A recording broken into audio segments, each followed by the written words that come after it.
For special city council meeting, Madam City Attorney, will you please report closed section actions? There were 2 items on the closed session agenda. Item number 1, the City Council gave direction to its labor negotiators but took no formal action. And item number 2, the City Council in closed session discussed whether or not to initiate litigation. Following discussion, the City Council authorized its legal counsel to initiate civil action on behalf of the City of Downey. The details of the civil action, the defendants and causes of action, once formally commenced, will be disclosed to any person upon inquiry. The motion was made by Mayor Rodriguez, seconded by Mayor Pro Tem Pacheco, and passed unanimously with Councilmember Saab absent. And that ends the closed session report. Great. I'd now like to call to order a regular city council meeting. City Clerk Duarte, will you please call the roll? Councilmember Ashton? Present. Councilmember Frometa? Present. Councilmember Saab is excused. Mayor Pro Tem Pacheco? Present. And Mayor Rodriguez. Here. I'd now like to call Jose Quiones to do the invocation. Is Jose in the room? Then I will do it myself. Please stand.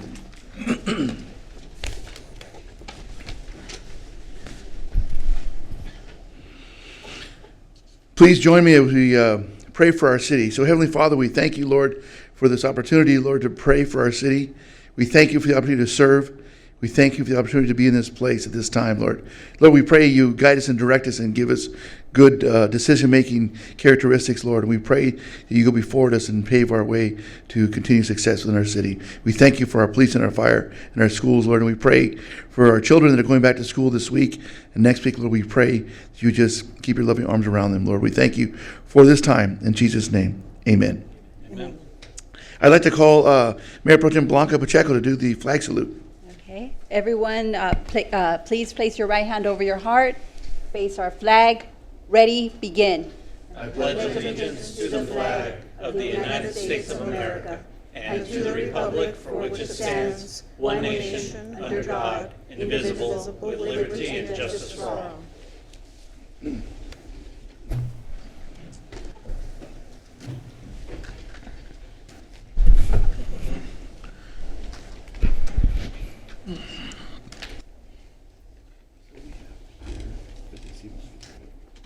That's it.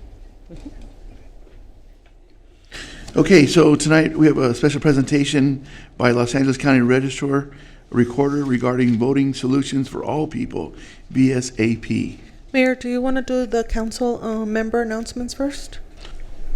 Yeah, I guess we could. We might as well. They weren't here, but I guess we can. They can start. Let's start off with Councilmember Claudia Permetta. Thank you, Mr. Mayor. Good evening, everybody. It's nice to see those of you that are here tonight. I know that with summer fastly approaching its end and with school approaching in our district starting tomorrow, I know we have a smaller audience than usual, but thank you for those of you that are here tonight. I do want to recognize some familiar faces. The Executive Director of Chamber of Commerce, Michael Calvert, thank you for joining us, as well as, of course, we've got Mr.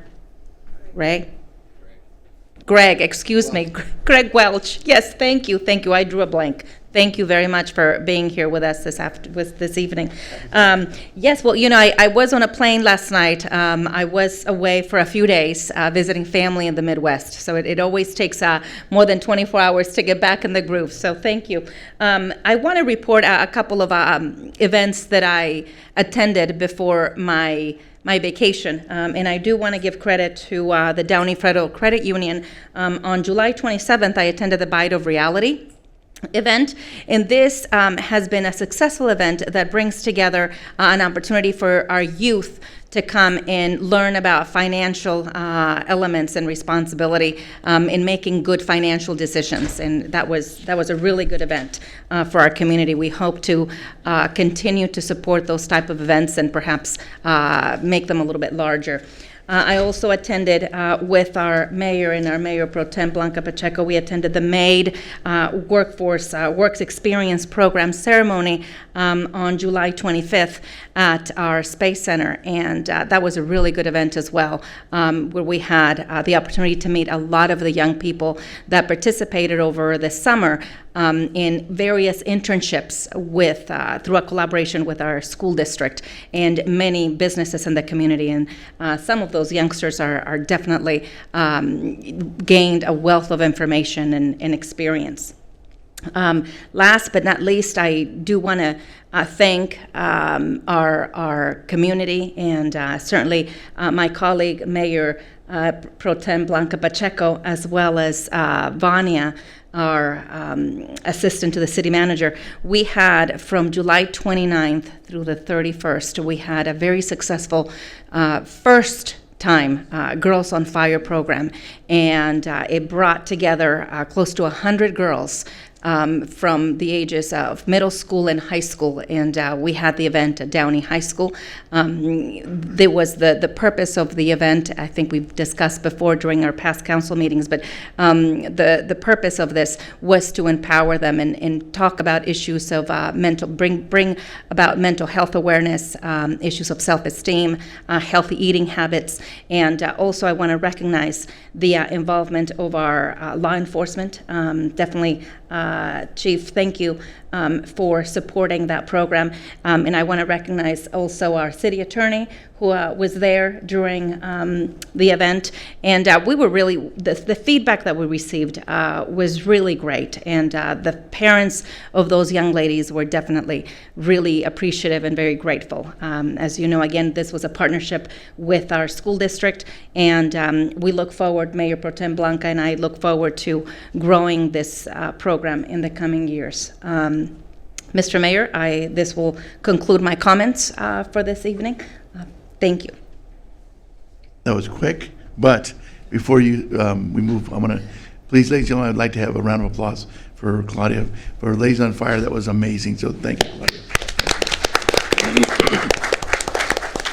And Blanca, when it's your turn, you're going to get a round of applause too. All right. Okay, so Sean Ashton, let's do it with that nice hat of yours. Let's get up there and do it. All right, good evening, everyone. Thank you all for attending. So a couple of events that are coming up. Obviously, tomorrow is the beginning of school from Downey Unified, so especially those of you that are driving up and down Paramount, obviously the islands aren't fixed yet. They should be done in about another month approximately, but just be careful. The main thing is, leave a little bit early and realize that I know your kid is important, but everybody else has a kid that's important too. So just be safe and make sure you give yourself a little extra time to get to school for at least, till you start figuring out the traffic patterns, especially on Paramount there. We have another event coming up this Saturday, Rocket Fever at the Space Center. So a great event to bring your kids to. They will have free model rockets, first come, first served. So get there early to get your model rocket and see it launch up into the sky. It's as a kid, it brings the kid in me always remembers back to when my neighbor across the street had a model rocket, and we'd always go to the local school and launch them up. And it's good that we still have that kind of attitude here, and especially with the Space Center, where we're encouraging people to get involved in that type of fun, really. I mean, it's science, but it's fun. So please get there early. Also on Saturday, no, I'm sorry, no, I take that back. That's Tuesday, the 20th. There's going to be a Red Cross blood drive at the Grocery Outlet from 2 to 8 p.m. So if you haven't donated blood in a while, please consider for those that might need it in the future. Also on that Tuesday, the 20th, we'll be having a groundbreaking for the work that's going to be done at Independence Park. So encourage you all to come and check out what's going to be happening at the park there, and that'll be also on Tuesday, the 20th at 4 p.m. One thing that I had the opportunity to participate in. I was accepted along with my council colleague Claudia Fermenta as part of the first cohort of the USC Saul Price Institute on Leadership. Their first cohort for their elected leaders alliance, I guess is what they're calling it. And so the first set of classes was this past weekend. And one thing that I did want to bring back that I kind of thought about, well, this is what other cities are doing. Why aren't we doing it here? I know we get budget. We asked for the budget. We just took care of our budget in June, but usually other cities are kind of getting updates on where we're at on the spending of the budget. And I know that we do that for the members that are on the budget committee, but I think it'd be something good for all of council to have that information. So if that's something we can start instituting like every quarter, I think just obviously every day would be a bit too much paperwork, but once a quarter I think would be good, just to give us an idea of where we're at as far as what we've budgeted and how much we've spent so far, and make sure we're on track, because it's our jobs here being on council is just to kind of keep an eye on things for the residents. Not that there's any concerns, but I think it's just good practice to do. So that would be something I would like to recommend. Also, with that, there was one other issue with the. I know about a year ago we asked to have the city do a study for the different neighborhoods and the namings of the different neighborhoods. And I know Mr. Latimer was the person that was in charge of doing that, and he recently passed. I was just curious as to if that work's been completed, or if it hasn't, if we have a backup plan to continue the work on that. And if you can give us a report the next council meeting, that'd be great on that. And with that, again, thank you all for attending. That concludes my comments. Thank you, Mr. Mayor. Thank you, Sean. Moving on to Mayor Pro Tem Blanca Pacheco. Thank you, and welcome everyone to our council meeting. I did want to mention a couple of people in the audience. I wanted to recognize and thank Executive Director Michael Calvert for being here, but not only for being here, but thank you and the Downey Chamber of Commerce for your sponsorship towards our Girls on Fire workshop. So thank you very much. Also, That's right, he did attend. and he attended. You attended the Girls on Fire. Yeah, I guess now we know. All right. I also want to acknowledge Michael Churko, who is also in the audience. He's a member of the Kiwanis Club, the Morning Kiwanis Club, and also a member of Gangs Out of Downey, that you are. Oh, my goodness. All right. He's sorely missed. Either way, a Kiwanis. Moving on. Go ahead. I also want to acknowledge and thank Captain Mark McDaniel, former president of Gangs Out of Downey. Thank you for being here today. Some of the events that I attended the Maid Culmination exhibition ceremony. I've been participating in the Maid program for the past 4 to 5 years. This allows high school students from both Downey and Warren High School the opportunity to work with different employers here in the city of Downey. It ranged from restaurants, city hall, law offices, banks, the Downey Chamber of Commerce. So it's a great program. It's always a pleasure meeting these young students. They're bright and they're always eager to learn. So I'm always excited about this program every summer. Also, as was mentioned, we had our first Girls on Fire workshop. We had over 90 girls. Topics covered self-esteem, body image, depression, mental health, and self-defense. The girls had a lot of fun. I truly want to thank Vania for all of your hard work, your dedication. This program would not have happened if it wasn't for your vision and for all your help in this program. So from the bottom of my heart, thank you very much for allowing this program to happen. Also to our police chief, our female officers were beyond amazing. So I would like for you to thank Captain Murray, Lieutenant Mendoza, and all of our female officers. They did an amazing job with self-defense, with some very touchy subjects like human trafficking. But these girls were really impressed. And what was impressive for me was when one of the girls came up to me and said, "I want to be a police officer now." And it was only because of the presentation. So please thank them as well. And also our city attorney was in attendance, so thank you also for being there. And to Councilwoman Fermetta, thank you very much for helping me in this program. This was truly a team effort, and this would not have been done if it wasn't for the two amazing women that I had the opportunity to work with. So I think both Vania and Councilwoman Fermetta deserve a big round of applause. All right. There you go. And I am definitely looking forward to having this program again next year.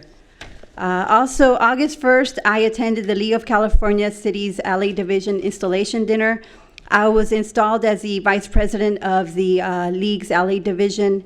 Juan Garza, council member from Bellflower, was installed as the president. And I would then like to thank Mayor Rodriguez and Councilmember Ashton for being there at our installation. It was a pleasure to see Downey in attendance and in full force at our League's dinner. Also, August 3rd, I attended Gangs Out of Downey backpack giveaway. Backpack and hot dogs were provided to residents at Golden Park. And last Tuesday, I attended National Night Out. We had a really good turnout. As always, this is an amazing event, and if you haven't had an opportunity to attend, please attend next year because it's always a lot of fun. And lastly, last night I attended a neighborhood watch meeting at Calvary Chapel. There was a lot of issues that were discussed, but one of those issues that I want to bring up is there's a homeless encampment over at the private property near Calvary Chapel, right next to it. I want to see what we can do to alleviate that problem. I know it's something that's not going to be an easy fix, but I'd like to see what we can do to resolve that situation over there. I think Mayor Pro Tem Pacheco, the chief's aware of it, and they're already working on it. Okay, thank you. And that concludes my comments, and thank you again for everyone for being here. Thank you. Get my word, Chief. Okay, so unlike my colleagues, I've been here in Downey for the past 3 weeks. These guys like to travel. What can I tell you? But I will tell you this. We are. I say this all the time, and I really mean it. We are one family at this dais, and I have to tell you, I really missed you guys. I really did. It was pretty lonely by myself here. But anyways. That being said. I attended the swearing that Blanca mentioned, and I was very proud of her. She walked up there, room filled with people, and she was not only selected but sworn in to be the vice president of that organization. It speaks volumes for our city, and Sean and I were there to cheer her on. Mayor Diane Martinez from Paramount, she just retired, and Blanca and I went to retirement. Again, what a servant. She served, I don't know how many years, 24 years as an elected official in the city of Paramount, and now she's retiring. I attended the Let's Do Lunch with the Chamber of Commerce at the Benihana's restaurant. Wow, that was a very good event. Michael, very good job. Had a lot of fun. It was if you've not attended a Let's Do Lunch event, I highly encourage you to do that. A few weeks back on Friday, Kaiser had their annual Pediatric Cancer Survivor Carnival. I go every year. It's a tough thing to go to. It's because you see little children who've been battling cancer from the time they were infants, and now they're 5 or 6 years old, and they're really fighting it tooth and nail. But I go there because they want to take pictures with me, and I joke around and play with them, and I make them forget about their cancer for one day. And so I really thoroughly enjoy being there with those kids. Gangs Out of Downey, we had the backpack giveaway. Again, Julie Garcia, she's not here, but a real leader. Mark, you've done a fantastic job mentoring her into becoming the president of Gangs Out of Downey. Our National Night Out, what can I say? It was a huge success. Thank you very much, both chiefs, fire, and police. You guys did a wonderful job. Our community really loves the engagement piece of our public safety employees. I met recently, Janice Hahn asked me to meet with the mayor of Whittier. They've got a huge homeless issue there. They've asked me to go there and talk to them about creating a clergy council like we created here. I'm very proud of the fact that the work we've done in our city over the years. that we've now become the template or the model city for other cities to try to emulate and work hard on helping these everyday problems. Last Saturday was a big day. Saturday we had the Downey Dolphin swim meet right across the street. My granddaughter is one of the swimmers, and I was there for a couple of her meets. But we had the backpack giveaway again at Downey, Calvary Chapel Downey, and the Desert Rain Church, as well as they gave food away at Downey First Christian Church. So on Saturday, there was a lot of activity going on, helping people in our city. There was over 1,300 children, got school supplies, backpacks, bicycles. They were fed. Their families were fed. It was just a wonderful opportunity. And then at the end of the evening, we had movie night with the mayor, and we had our Star Wars movie at the Columbia Space Memorial. And yes, I did dress up as Obi-Wan Kenobi. I have the gray hair, so it fit perfectly. And so we dressed up. We had over 100 people show up for the movie. It was wonderful. I'm looking forward to the next one. And then last night we had our monthly clergy council meeting with BJR. Again, the room was filled with people, all kinds of people from all different cultures and faith-based groups that came out to help our Downey residents and people. Our Coyote out of Downey leadership meeting was this morning. I'm very proud of Vanya. Again, Vanya has done a fantastic job. And we were gauging our success of that Coyotes out of Downey group. And I guess the one way we can gauge our success is the number of sightings and the number of reports have gone down. And so that really means that we've been effective in what we're doing with this stuff. So that's a great thing. Coming up, coming up August 21st, we're doing a LA Department of Mental Health Service Area 7 Employment and Wellness Resource Fair. So this is not just for mental health, people looking to become social workers, but it's also for suppliers that are involved with Department of Health. So it'd be a great job fair and wellness resource. So please, if you know a person looking for a job, please come out at the Columbia Space Memorial on the 21st. And then Sean mentioned Rocket Fever. We got a lot of stuff going on in our city, like always, and we always need more volunteers. So please, if you have the heart to volunteer, please do. Okay, I'll now move on. Now, Alicia, now we'll do the presentation by LA County Registrar Recorder regarding Voter Solutions for All People, VSAP. Sir?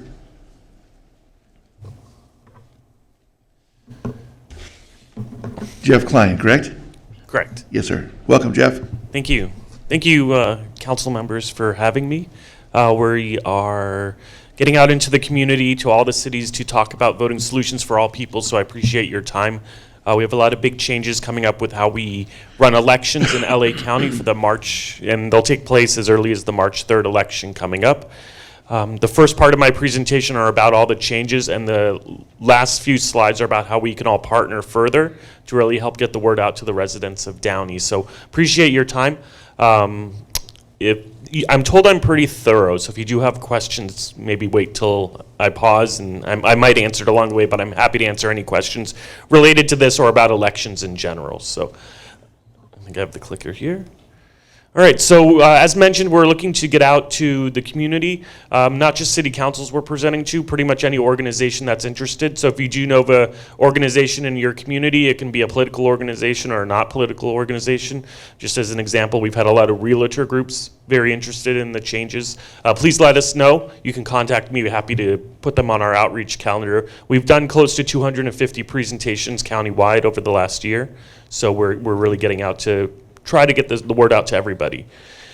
We call it a new voter experience. The Voting Solutions for All People is not just about a new voting system, not just about a new voting period, it's about a new voter experience. So what does that mean?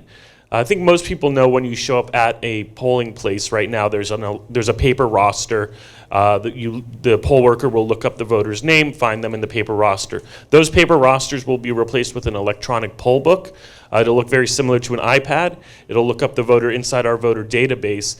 It's a very important part of our new voter experience. When I get to the vote centers, it'll actually make a lot more sense, but some of the advantages of the electronic poll book are we now can offer conditional voter registration, which allows individuals to register up to and on election day. We can make corrections to an individual's voter records, and one of the big advantages is if someone is a vote-by-mail voter, they could show up at a vote center and just issue them a normal ballot, and that's a convenience that a lot of voters have wanted for a long time. I'll mention a little bit more about the electronic poll book a little bit later in this slide. The modern tally system, this will allow us to do a lot more administratively. We're hoping that this will actually lead to results coming in quicker than previously, so a lot of people wait till 3, 4 in the morning for the results to go final, maybe midnight, 1 a.m. So that's quicker in our world. So, and I know as candidates, that's something that you're probably interested in. But it also allows us to do a lot more efficient administration of the election, a lot more on the administrative side. We have something called an interactive sample ballot. So this is a convenience. Currently, voters get a paper sample ballot booklet, and it lets everyone know who they're eligible to vote for.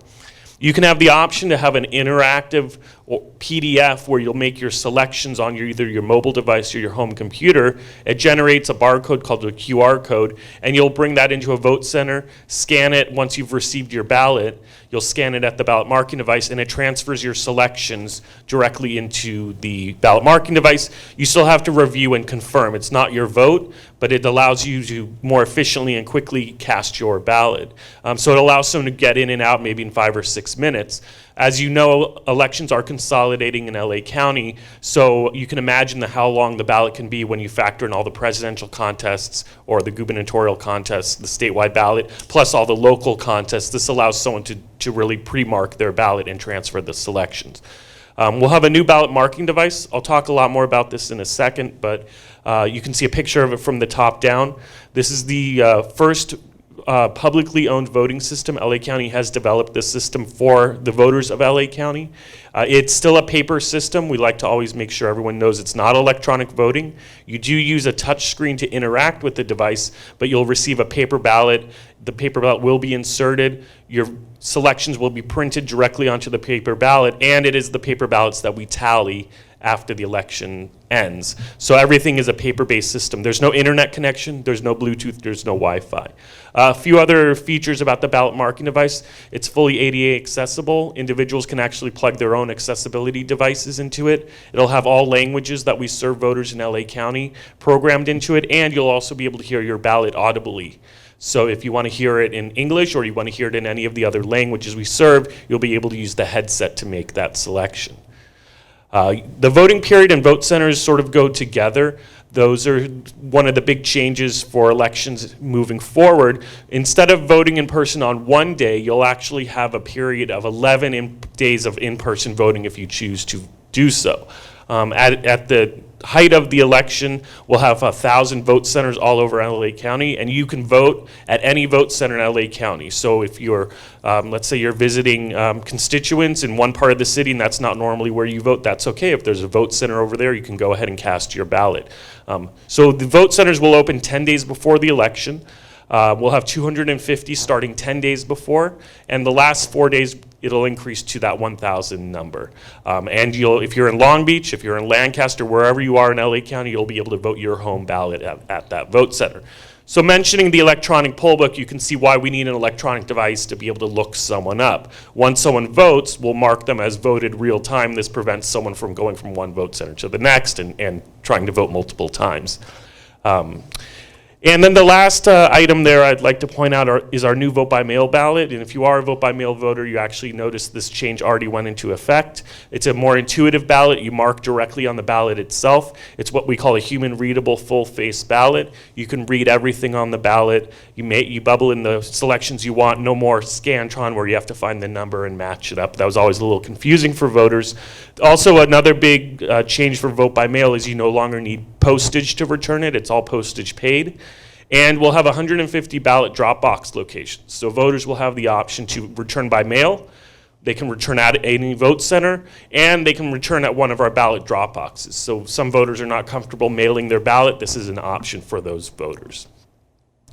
Okay, so we have a video that'll give an overview of what I mentioned.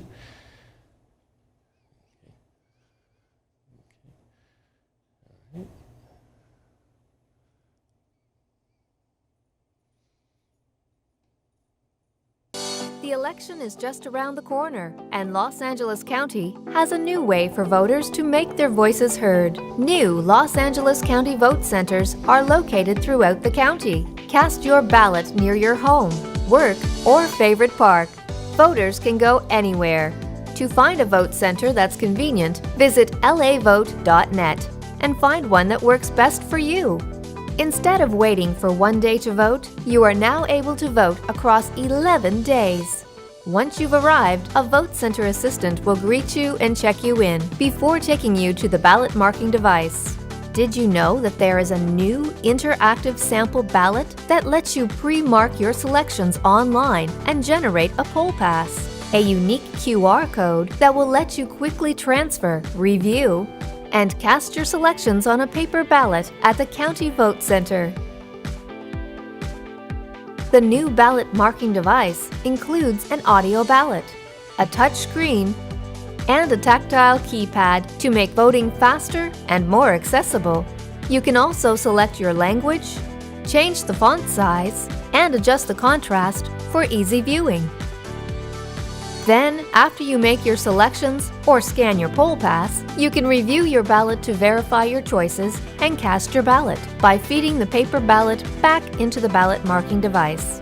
There's no need to give your ballot to a vote center assistant. You cast it on the same device. Welcome to the future of voting in Los Angeles County. Fast, convenient, and easy. Go to vsap.lavote.net to exercise your right to vote and let your voice be heard. All right, so the video shows I wasn't making any of that up. It's all really happening. So a lot of changes, and just to get into a few more details about the changes before we discuss how we can partner, let's bring the PowerPoint up. Okay. Oh, no, you had it up there. There we go. Could you move to the next? Oh, I guess I can do it, sorry. I forgot I have the clicker. Okay, so if you haven't seen our new vote by mail ballot, this is a picture of it. As you can see, everything is printed directly on the on the ballot itself. We eliminated the little booklet because everything is printed on there. So all the ballot initiatives, the full text, or the text that you would normally have in the sample ballot is printed on there. And you can see the return envelope. We redesigned everything. Again, it's postage paid.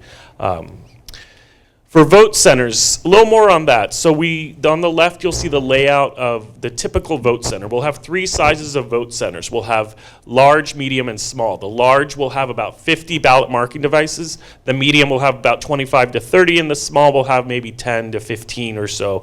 The great thing about this voting system is we have a lot of flexibility, whereas before we had to have one polling place per precinct. We have the ability to have multiple. So let's take downtown LA, for example, a very dense area where we know a lot of people have varying work schedules. We might have one that's open normal hours, and then we've thought about having a vote center that's open 24 hours. So we have the flexibility to roll out the election how we feel works best for communities. We'll also have mobile vote centers and pop-up vote centers. Let's say you have a big event here in Downey during the election period. Maybe we could bring out our mobile vote center for 4 hours where there's going to be a lot of people at that event. So there's a lot of options, a lot of ways that we can really take the election to the people. The points in the middle I already mentioned, but they're worth recapping. You can vote at any vote center in LA County. You'll be able to vote your ballot.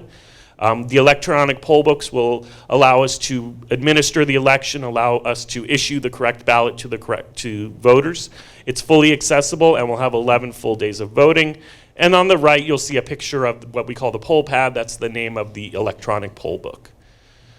Okay, so there's a lot of this project is based on data. This has actually been a 10-year project. It started in 2009 with some data from Caltech and MIT, and it's really progressed from there. We're actually at the tail end of the project, the implementation phase. We recently talked to some voters and did some research on why people don't vote.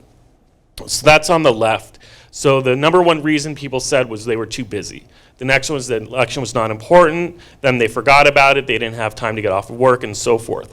All these reasons, except maybe the election wasn't important for the voter, those will go away under the new model. So we're hoping that this will lead to higher turnout, which is, I think, something we all really want in any election, because now you have multiple days to be able to get out and vote your ballot, and it's more convenient. You might be running errands, you can come across a vote center and you'll go ahead and take care of it at that time. On the right there is where voters have said where they want to have a vote center. So the typical locations are shown up there, right? Public library, I don't think that surprises anyone because that's generally where people like to vote the most. Schools, community centers, and so forth. So we're working with communities. We've gotten a lot of public feedback on where voters want to have vote centers, and we're trying to place them strategically around the county.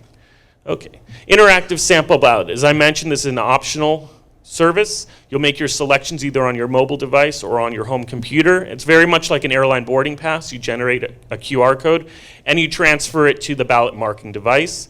Again, you have to confirm and then select and confirm and then cast your ballot. If you lose your poll pass, no one can steal your vote. You could think about it as an electronic version of the booklet. So if you lost your booklet, no one can take your ballot. They just would be able to get your booklet. It is tied to your specific precinct, so no one can even use it unless they happen to be really that specific living in your actual neighborhood. All right. So the ballot marking device. So it's on the left there, you can see the ballot box attached to the back of it. So the idea with this ballot marking device is you don't have to go to another ballot box. Once you cast your ballot, it goes into the ballot box that's attached to the ballot marking device. The picture there in the middle, you can see the legs are wider. That allows someone in a wheelchair to get up close to be able to use the ballot marking device. And the picture of it from the top down, you see the paper ballot there and the touch screen. Okay, so this video, it has no sound, so I'm going to narrate it, but this is how the voting will take place on the ballot marking device. You'll check in, you'll get your paper ballot, you'll walk over to a ballot marking device, you'll hit start, choose your language, and then you'll insert your ballot. As you can see, it's a paper ballot. Tells you it's loading. And you start making your selections. There's a few advantages using this device as opposed to pen and paper, which a lot of people sometimes think about in terms of voting. One is it prevents overvotes. An overvote is voting for too many. Once you overvote, you negate your vote for that specific contest. So this will not let you overvote. 10% of all ballots in LA County contain an overvote, so that protects voters. It'll also let you know if you missed a contest. And so once you're done, you still confirm. So you confirm on the screen, it'll print your ballot. You have a second chance to confirm because you can see what's written on your ballot. If it looks good, you'll hit cast. And then it goes back into the ballot marking device and it deposits inside the ballot box that you saw that was attached. And then you get your I voted sticker, which is why a lot of people show up to vote, right? Everyone wants their sticker. Okay, so this slide is probably my favorite slide. A lot of the questions we hear is, well, how am I going to really know what to do? Everything's changing so much, but really the process for voting isn't actually changing. Just how we interact with the process is changing. So the first step is you have to arrive at the vote center just like you arrive at a polling place. You check in. Right now it's a paper roster. It'll now be an electronic roster. You'll still receive your paper ballot. You'll go over to the device to mark your ballot. Now it's our ballot marking device. Number 5, you'll make your selections. So you either make it by hand if you didn't do the interactive sample ballot, or you scan your poll pass. It'll print, you review, and assuming it's okay, you hit cast, and then you get your I voted sticker. Pretty straightforward. Okay, so before I move on to how we can partner, any questions about the equipment or the process? Yeah, so, okay, I pretty much have the concept of what's going on. When does the vote actually get tabulated? Is it when it scans into the machine, or is it after the election period is over and you take it to Norwalk or wherever you take it to? Sure, so that's a great question. So we cannot actually tabulate any votes until the polls close at 8 p.m. on election night. Every night, all those ballot boxes at all the vote centers all over LA County. They will come back to our office. We can prep them and get them ready for tabulation. So then at 8 p.m. we can run all those pretty quickly. That's actually one of the reasons why we think we can actually tabulate the election quicker, because we're going to do a lot of prep work for all that in-person voting. We actually have a new tally center actually here in Downey on Imperial, the old, the county building. That's the big, the ISD building, or Department of Education. So we're actually converting part of that into our tally center. So tallying will be done off-site rather than where we used to do it in Norwalk. Okay. Thank you. Sure. All right, I told you I was thorough. Okay. All right, so let me talk about ways we can partner. Well, no, I Oh, yeah, sure, actually do sorry, have go a couple ahead. questions. I know, every time I hear the word, fast and convenient and easy, I get a little nervous. And certainly, I think this is an exciting part of technology and where cities are moving. Tell me, what are the safeguards that are in place? I know that we live in a world where hacking and manipulation in terms of electronic Yeah, so information security is. So what kind of safeguards is the county Sure. have in place to Yeah. safeguard the voting integrity? Sure. So that's definitely at the top of our list, if not near the top of our list. I guess there's a lot of things at the top of our list because we want to make sure it's a secure election. Number one, it's a paper ballot. So it's tabulated from the paper. It's tabulated centrally. If there's any questions, recounts, review, all the audits will be done from the paper. So that's the number one safeguard. Number two is there's no internet connection on any of the ballot marking devices. There's no Bluetooth and there's no Wi-Fi. They just have a power cord. Okay. Nothing is stored in the ballot marking devices. It only has all the different ballot types from all over LA County. That's all that's inside the ballot marking device. When you vote, it doesn't save your information. The only thing that has an internet connection at the vote centers will be our electronic poll book, because we do need to be able to get into our voter database. If we have, let's say we're using a library as a vote center, we're not using their Wi-Fi connection, we're actually using a county Wi-Fi connection. It's got 3 levels of security. We also will be contracting with a third-party private cybersecurity firm to safeguard the electronic poll books. While those are separate from the tallies, so it is voter information, it's just not the votes. And of course, we want to protect voter information because there's personal information, and that's something that even now people are always trying to get access to. So there's a number of safeguards, but it is we have the county Office of Information, the state cybersecurity team, and we even work with the federal government, the Department of Homeland Security. Now, I see you will have mock elections and demo centers, et cetera, but sometimes applications or systems crash. Sure. And so what is the contingency plan, or are there any backup plans if this, for whatever reason, doesn't function? And granted, there are 10 days, Sure. so I guess you could. Yeah, so there are contingency plans. We are working on those as we speak. For the electronic poll books, let's say all the electronic poll books go down, it's actually going to have a PDF updated every few minutes of the voter file, so we could actually look up a voter. It'll be saved onto the poll pad itself. There's none of the ballot marking devices are networked, so there's no issue of a network going down or anything like that. If we have an issue with one ballot marking device, we'll have 49 others or 25 others. And we'll have roaming troubleshooters and roaming IT individuals who will be able to go out to vote centers if there are any technical issues. Now, let me ask you another thing. Typically, volunteers at polling places are elderly. And so we know, technology, and sometimes some folks may feel a little uncomfortable Sure. with this type of technology.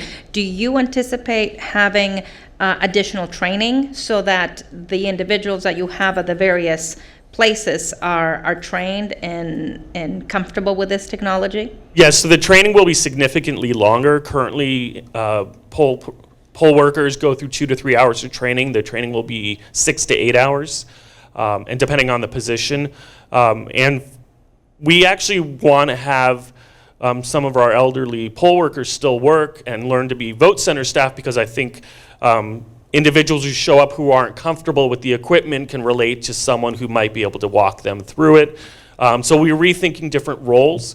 We will have staff at vote centers to just assist people with getting started on the ballot marking devices. We're going to have a new type of line monitor and rethinking roles. So we still will be using community volunteers, and we'll be using county poll workers, and also students make up a large part of our election day staff as well. And do you currently have some type of a schematic, or not schematic, but something that determines how many voting centers a city could potentially have based on the number of registered voters? Do you have those numbers already? Yeah, I didn't bring it with me, but the California Voters' Choice Act has minimum numbers. LA County is actually going above and beyond the minimum numbers. So we're going to have 1,000, which is about 200 to 300 more than we're required to have. And that's because we want it to be as accessible as possible. We can go ahead and share the potential sites that are located in Downey if you don't have those already. So we'll make sure we get those over to you, and if you want to give us feedback on that, we'd be happy to take that feedback. The one thing I also want to note about vote centers, and I'll mention it a little bit in the second part of the presentation, if you see a location that's not on our list of potential sites, we still want to take that information, because you never know when things change, or we might need a different site in the future. So if there's a place you think would be a great vote center, let us know. We still want to work with you on that. I had a question. Sure. So logistically, you would go up to a voting center, you use the iPad, and then Someone will check you, and you wouldn't use it. okay, someone Yeah. checks you in, you used it. Does it print out the ballot and then it drops it into automatically a box? Is that how it works? So you'll go in, you'll check in with the election staff, you'll give them your name and address. They'll print your ballot, but all they're going to print is a single barcode on it, and the rest of it will be blank. When you insert that paper ballot into the ballot marking device, which is the next station that you would go to, that barcode lets the machine know which is your ballot. And then you make all your selections. It actually prints a second barcode on it, and that's what we use to tabulate the votes. But it'll also be printed on the paper as well. And then that paper then automatically gets submitted into like the box. Exactly. Ballot box would. You can actually walk it over to the central ballot box. If you don't trust it, maybe you say, well, I'm used to just dropping it into a central ballot box. You could pick it up and you could walk over and drop it off as well. Thank you. Sure. All right. Any other questions? Okay, so let's move on to how we can partner. So one thing I do want to mention, even though this part of the project has ended, we did over 70 grassroots community meetings all over LA County. It was 2 rounds of about 35. And the purpose of that was to allow the public to come to meetings, learn about what vote centers are, and then get feedback from them on where they would like vote centers in their community. And that's how we got our initial list of 2,000. We actually got a lot more than 2,000, but there were a lot of locations we knew right off the bat weren't going to work. So someone suggested Angel's Flight. Well, that's not going to work because there's way too many steps. But we got down to a list of about 2,000, and then our field reps at the registrar have been going out to all the sites, evaluating them for ADA accessibility, network connectivity because of the e-poll books, and then also space and electrical capabilities. And that's where we're going to get our final list of 1,000 vote centers. So it was really a community-driven part of the project. We actually partnered with community groups to actually put on the presentations because we wanted it the voice of the community rather than just always the registrar talking with groups and stakeholders. The great thing about partnering with new organizations was they were able to reach out to segments of the voting public that we don't normally talk to, so it was nice to bring some new voices into the fold. Okay, so that part ended in June, and now we're in the evaluation phase. We have something called Adopt a Vote Center, which I kind of mentioned, and there's basically 3 opportunities for this project, this initiative rather. One is if you have a space you want to offer, anyone in the public wants to offer a space, that's great, because part of getting a vote center is someone has to be willing to let us use this space. Our Adopt a Vote Center initiative has actually been working with all the colleges and universities in LA County.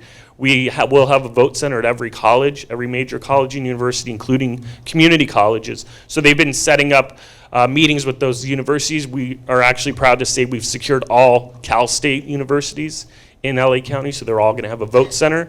And we got UCLA recently. We are pretty confident that we'll get almost all the community colleges, if not all of them. Also, if a location has staff who want to work as vote center staff, we would love to talk to that location or those individuals. And then the top tier of the Adopt a Vote Center is if you have location and you have staff. So for example, a high school would be an ideal opportunity for the Adopt a Vote Center initiative, because high school students and faculty could actually work at the vote center. It's a great opportunity for civic engagement. It's at their location, so it's a win-win for everyone. Okay, we will have a mock election coming up on September 28th and 29th. This is our first big opportunity for the public at large to come out, try out the new equipment. It's going to be a fun ballot. It's going to be vote for your favorite park, vote for your favorite sports team, vote for the worst freeway in LA County. And because it's a fun ballot, we can actually have anyone come out and participate in it. So if someone's not yet eligible to vote, they can still come out and participate. We're partnering with Rock the Vote, who's going out to a lot of high schools, and they're doing a lot of curriculum on civic engagement. They're going to drive students and tell them about our mock election and try to get them to participate. So we want to have 100,000 individuals participate countywide. Also, we are going to have it set up exactly as you would see on election day with the poll book, so everyone can get an opportunity to try the equipment and so forth. So again, that's September 28th and 29th, and we are going to be partnering with your city. Hopefully we can have you help us create awareness and get individuals to participate in the mock election. After the mock election in October, we're going to have 10 demo centers throughout LA County, and these will be in place from October to January. So if someone misses the mock election, or they loved it and they want to bring other individuals out to try out the equipment, the demo centers will be available. We'll have 2 per supervisorial district, so 10 total, and we're going to rotate them within the district to try to create maximum exposure. So we might have 2 to 3 weeks in one location and then move it to a nearby location. And this will allow more people to get to the demo centers. We expect to have them open 6 days a week for about 4 to 5 hours a day. And then our full implementation will commence January 2nd, 2020. It'll be about 6 to 7 weeks of huge media blitz, trying to mobilize voters as much as possible. So remember, because we will start voting 10 days prior to the election, voting in person will start in LA County on February 22nd. So that's a lot earlier than most voters have been used to voting. All right, just a couple final comments. I think everyone here knows how big LA County is, but if you aren't aware, we have over 5 million voters in LA County. We actually have more voters in LA County than 44 states have statewide. So implementing any project is it's challenging if we do a countywide project like this. It's the largest undertaking ever done by a voting jurisdiction. So we're making history, but it's also a lot of work as well. Right. We also can come out to your city and partner. We've probably done this before, where we can come out and any events you have, we're happy to come out and table or at least provide materials. There's a picture of Annabelle at one of our events talking about VSAP to members of the public. So if there's anything coming up, especially during the period where there's high schools involved, during High School Civic Engagement Week, we love to come out to high schools and do pre-registration and so forth. So we're happy to do that as well. And then we're on all the digital outreach, social media, websites. We have our own websites. As you saw, we have YouTube. So please share our information, or if you're looking for anything, feel free to check it out or just let us know. All right. Any other final questions? A lot of information. I know I went through it a little bit quickly. Okay. All right. Well, thank you for your time. I appreciate it. Thank you.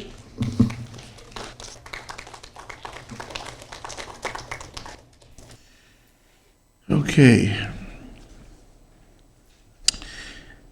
Public hearing, introduce ordinance number, ordinance of the City Council of the City of Downey to approving a zone change, rezoning property located at 13034 Downey Avenue from C2 General Commercial to PB Parking Buffer to C1 Neighborhood Commercial Community Development. Having the hour have arrived. The public hearing is now open. City Clerk Duarte, do you have approved publication? Yes, Mayor. Is there a motion, a second to receive and file? So moved. Supported by the mayor. City Clerk Duarte, have you received any correspondence in this matter? We have not, Mayor.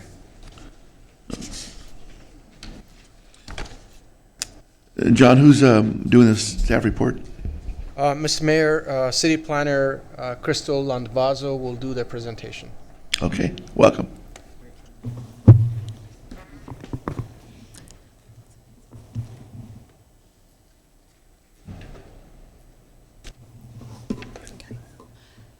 Good evening, Mayor and council members. Before you tonight is a request for a zone change at a property located at 13034 Downey Avenue. The site is currently developed with a used car dealership. The project site currently maintains 2 zoning designations on the property, C2 General Commercial and PB Parking Buffer. This site has a general plan designation of Neighborhood Services. On June 19th, 2019, the Planning Commission held a public hearing and voted unanimously to approve a new development for a 7-Eleven project on the subject site. This approval and this vote from the Planning Commission also included a recommendation that the City Council approve a zone change for the subject property. As you can see up on the screen, the subject site again has a PB parking buffer zone at the rear of the property, the north end of the lot. The intent of the PB zone was originally to create buffers between different land uses on different properties. What staff found in 2008 when it did its comprehensive zoning update is that these buffers could be achieved through development standards. As such, as part of that update, the parking buffer zone was the PB zone disappeared from the municipal code, however, it's still part of the zoning map. So, cleanup item to remove the PB zone and redesignate the property as a C1 property. The C1 designation is suggested so that it is conforming with the general plan designation of neighborhood services. If approved, the zone change will allow for the development of the proposed convenience store with a Type 20 ABC license, which will allow for off-site sale of general alcohol, of beer and wine. As you can see here, it's the east and west elevations. This, again, will be the rear portion of the property. The proposed site will have modern architectural style with a flat roof, metal canopy, and wood alternate on the corners. As you can see on the site plan, landscaping will be provided along the north and east side of the property, along with street frontages and a landscaping island in the center of the project.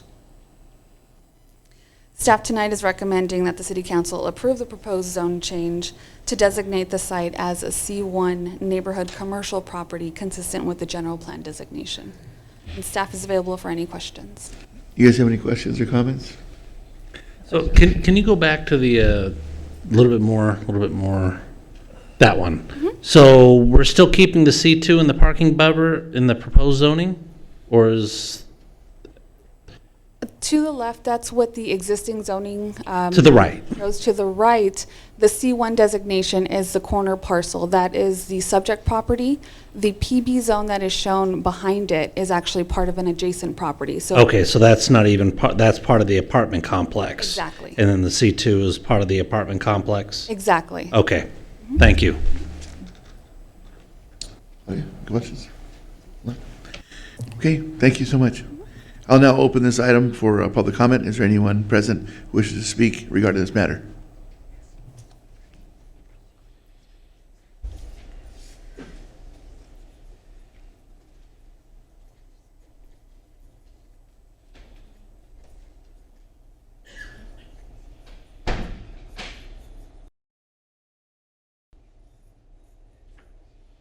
Mr. Mayor, Sir, welcome. Council, good evening. I think there's a couple of questions regarding this business. We're all familiar with 7-Elevens. It's nothing new, just another place to make a quick stop for beer and wine, right? And maybe a Slurpee and a couple of condoms, but you're all right.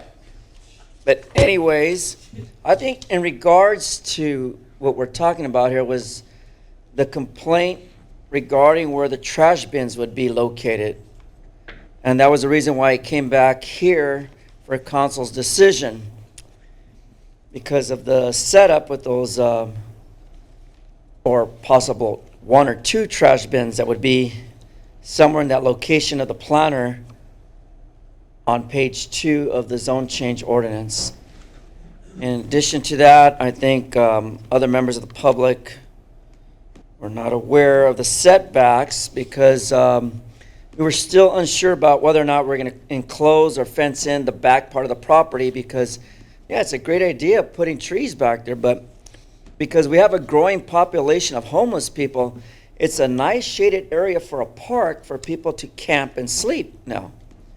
And I think we need to amend some circumstances to that because a lot of the people in that area there don't want to find new neighbors sleeping in back of the 7-Eleven or let alone digging through the trash bins in the early mornings like they do where I live.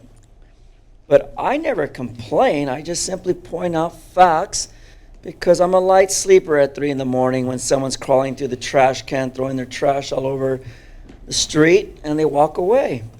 It's nice if people could pick up their chemicals and hazardous material storage from the street and put it back where they got it. In addition to that, I see here that the business shall be equipped with an alarm system that covers break-ins, which robberies have been occurring in Downey, and the alarm must be monitored by an alarm monitoring company. Well, I have a solution for that. You get a small breed called a dog, woo, and you keep it on the property because once the dog barks, a robbery or robberies of suspects don't want to break into no one's home, whether it's a little dog or a big dog or a Herman dog. But employees must have access to the hidden button that will also trigger our chief of police in his new Maserati to respond to this alarm monitoring company so that the robbers are taken into custody and the owner and the operation of the business will continue on our behalf so we can buy our Slurpees, get our condoms, or condiments, I should say, and pursue in our adventure off of the 7-Eleven. And as for some folks in the audience who did not see the renderings of the 7-Eleven, it's going to look awfully nice if you can see from the top there. Very basic. And regarding my time of 1 minute, let me pick out another point that I had interest in. Yes, the point of interest is why lately during our planning commission meetings, our new commissioners can't determine what's appropriate in the city of Downey. Are they so weighted down by the potential problems they can create if the density issue is not addressed? Is that maybe their fears and they bring it back here for a motion for the council to call the call on it? I think we have to have them do a little better job in managing the planning commission's decisions on these new adventures or these new businesses, the DBAs in Downey, because lately they haven't been holding up to their planning commission time schedule. And that leads to public concern of transparency.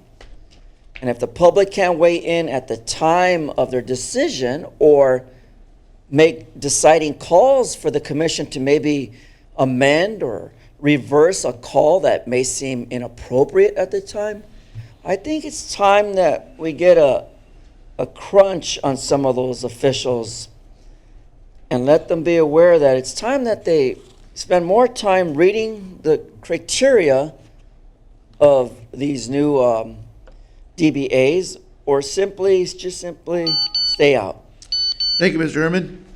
I'll entertain a motion, a motion and a second. Second. Close hearing.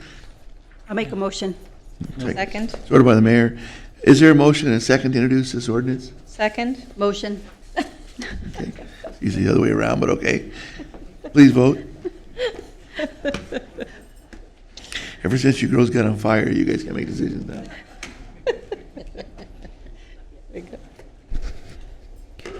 The motion was approved unanimously with Councilmember Saab excused. Non-agenda public comment, my favorite part of the meeting. Now it's time for non-agenda public comment. Before we begin the non-agenda public comment period, I'd like to remind members of the audience of the city's meeting rules contained in the Downey Municipal Code.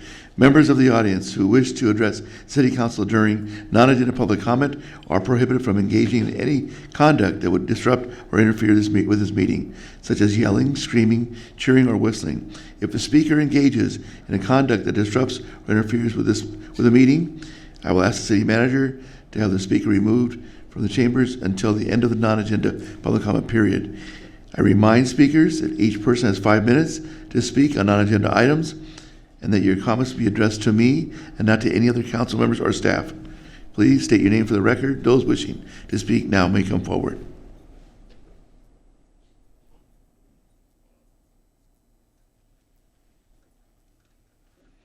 Good evening, Mayor. Yes, sir. Good evening. How are you? Good, sir. Joe Serrano, 23 years here in Downey. Yes, sir. Welcome, Joe. Okay. I basically came over here just after a long day at work, just like you guys, and I'm always surprised at the stuff that happens just coming over here. But basically, that's not what I came here to comment on that. What I came here to do is actually to tell you that from June 18th to the 25th, Downey Parks and Recs through the tennis, we had the USTA Net Generation tennis camp for over 50 children, the ages of 7 to 14 years old. And I haven't heard anything, from council in the past about it, but if this is news to you, well, here it is. Alex knew about it. He's not here today, but, I wanted to tell you, first of all, that we have an excellent Parks and Recs department that is led by, I believe, Heidi. She's a director, and she did a magnificent job.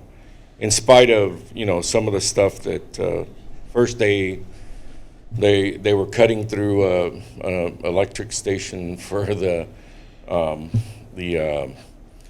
I guess electric cars, and parents were children and parents were having to divert, and even in spite of that, we still had these hardy children. I mean, we've got pictures and stuff.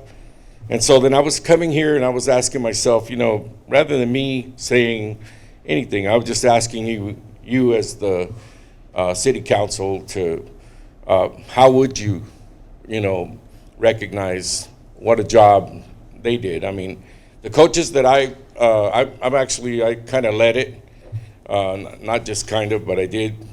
I've been a tennis coach, and I've been a coach for ever since I became a teacher back in a long time ago. So I retired. I'm a retired teacher, by the way, of about 28 years in the great city of Linwood. And I've resided here now for 23 years. But I just ask you guys, how can we recognize that the Parks and Rec did a magnificent job? And all the stuff that, I'm telling you, they had their stuff. The stuff that was happening was inevitable. Things were moved. Things, all the stuff like the beginning day. Just things that we were dealing with, and they were just so competent. And I was really pleased to be able to work with people that were competent. And I wanted to find out what I could do to give back to the community that I love very much. I've been playing tennis here since I was a little kid, 11 years old, and I've always come here to Furman Park, or I've come to Independence Park. We played our Sangre River Valley championship tennis matches at Independence Park, and right now it's going to be resurfaced. So we were told the last 2 weeks of the camp that it was going to be resurfaced, but as of yet, there's no work been done except benches been pulled. But I want to see that done correctly, and I'd like to offer my expertise since I've been playing tennis for a long time, but not just that. I've been coaching it. I've coached. I was just in San Diego for nationals, and you know, the one thing that I didn't see is children from Downey, and I mean, it really bothered me. But I mean, I have some kids that were involved, but they're from other communities. They're from Long Beach, Paramount. I mean, they're from all the other communities. And part of it is that we have to take ourselves to task on that. And that'll be the next time. But today, I'm happy to tell you that you have an incredible department. Parks and Recs, man, I take my hat off to them. I took my hat off a lot of times. It was hot. It was hot. So, but Heidi, she dealt with a lot of adversity. Even the last day, the changes, the last 2 weeks, we were able to get it to Furman Park and get it done. And it's been really a good thing. So I want to thank whoever hired Heidi. Thank you. Yay. Okay? So Joe, let me tell you real quick that number one, that's lady right there, that's Pam Passow. Pam's the director of Parks and Recreation. That's Heidi's boss. And so I'd like for you to do me a favor and work with Pam. And we have a recognition called Downey's Finest. And so I'd like to recognize Heidi here in front of everybody, but I'd like you to tell her that story. And we'll present it to our council, number one. Number two, if you also work with Pam and give her the list of your tennis players, we'll recognize them with certificates signed by all of us. We'll recognize them here in front of council, and we'll give you enough time to allow you to tell the parents and all the people, all the friends and family, fill the chambers full of people, and we'll tell that story that night with you and your tennis players. Fantastic. You let me know. And okay, sir. We have like 164 pictures and some video. Yeah. And I just want to tell you that the tennis is alive here in this town, and sure. You know, I want to encourage you guys to support it and come out, and I think we can make Independence Park a little bit more of a facility that's USDA approved, so we can have the Downey open again. Yeah. But I'm kind of working on that. I just retired, so. So Joe, if you work with Pam, talk with her, I will. put that stuff together. We'd love to recognize your kids. Excellent. Thank you, Joe. Thank you very much again. Yes, sir. Like I said, Heidi, I'm telling you. She's good people. She was like, I mean, if she has an S somewhere there, I'm like, she was superwoman. Okay. Thank you, Joe. Thank you. Thank you very much. God bless you. Thank you. Joe, right this way, to your left. Right there. Yes, sir. Mr. Mayor. Yes, sir. Council, I'd like to advise you that there's been some inappropriate adventures in the downtown area regarding business establishments, and I'd like the public to hear how it was addressed. You said I cannot go upstairs with the service dog, you said? No, you can't film inside either. You know that, right? I'm not filming, I'm asking you a question. You said I cannot come upstairs. Dude, come on, you're recording and you're on private property. Well, it doesn't matter, I'm gonna leave, but I'm just saying, you're saying that I cannot enter this facility right here because I have a service dog, is that correct? Did you guys let him in first? Let's check it out. I know, but you can't come in with the dog. Okay, I'll relate that to Fernando Vasquez when I see him. Thank you. So you're saying that I can't enter with my service dog, right, sir? Yes, you can. Yes, I cannot? Yes, you can. Because you said the health department says I cannot enter your facilities, but you have a grade A up there. And also, you're denying me the right to enter.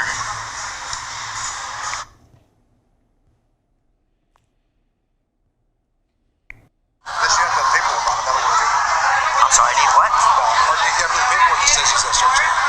No, I have an affidavit that's a service dog, but you're telling me that I need paperwork? I'm just asking, I was here last week. Now you're telling me I can't come in, sir? I didn't say you couldn't come in. Yes. You said it has to have a vest and you want papers. I just asked if you had the vest to identify it as a service dog. No, I have an affidavit that the dog's a service dog. Okay, yes. Can I see the affidavit? Yeah. That's all I asked for.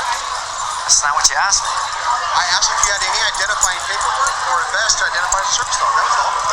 Identifying paperwork, ladies and gentlemen. What does that mean? It means that if you're disabled, if you walk around this city with a disability, a business can retaliate by discrimination. asking you for papers. Am I a wetback? Do I have to have credentials to call myself a wetback? When truly I'm an American citizen seeking to have a fine dinner or a drink like any adult, except because particular businesses would rather discriminate, no one seems to care. Next time, I'm going to wait for the police officers from Downey to show up and make a stink out of this. You need to cure and correct these type of issues with our businesses and educate them. Because this is an invasive way of interfering with my free speech here at the meetings. You know how that is? Because I had a nice talk with a few individuals, and I'm not going to mention for the record.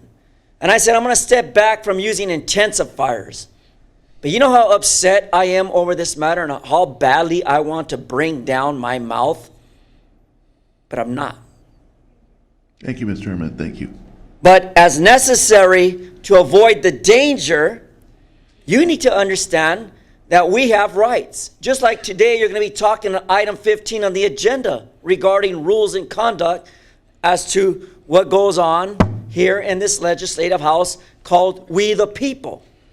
If people decide to use an amplified content of word to get their message across, that's all free speech, whether you like it or not. Again, this is an issue whether or not words that by their very utterance tend to inflict an injury or incite an immediate breach of peace. There is none. If you continue to behave like Janice Hahn, who wants to get reelected and wants to suppress people from free speech, monitor your free speech, you shall never, ever again stand before this podium and call yourself an American citizen to defend the red, white, and blue of your constitutional right. Either man up, woman up, defend the men and women who go out of this country to give you a better life in the United States, instead of becoming some punk, little b, that won't stand up for free speech. So, Mr. Herman, I want to tell you, number one, wait, don't go away. I want to tell you something. Wait, don't go away. I want to tell you something. Number one, we do take this stuff serious. And I want to, Vanya, will you please explain? I want you to hear something. So last week, the city staff contacted these 3 businesses and gave them information regarding the ADA regulations and specific for animal service animals. We also had sent you a letter describing the actions the city has taken, and that if you wanted to seek further action, you would need to contact the Department of Justice, as they're the ones who oversee ADA for public facilities and commercial Title II. Thank you. Okay, anyone else? Noting no further speakers, the non-agenda public comment is now closed. Second. There's no need. Thank you. Is there any consent calendar? Are there any council members that would like to remove, abstain from any item on the consent calendar? I'd like to go ahead and pull item number 15. 15. Okay. Anybody else? Okay. Number 10, please. I'll go ahead and pull number 10 as well. Okay.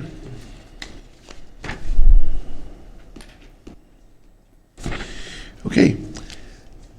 So let's see here. Are there any comments from the public on the consent calendar? Now, public comment now, please. We'll have Public- separate discussion on 15 and 10. So public will be able to comment on those separately, but just the balance of the Correct. consent calendar.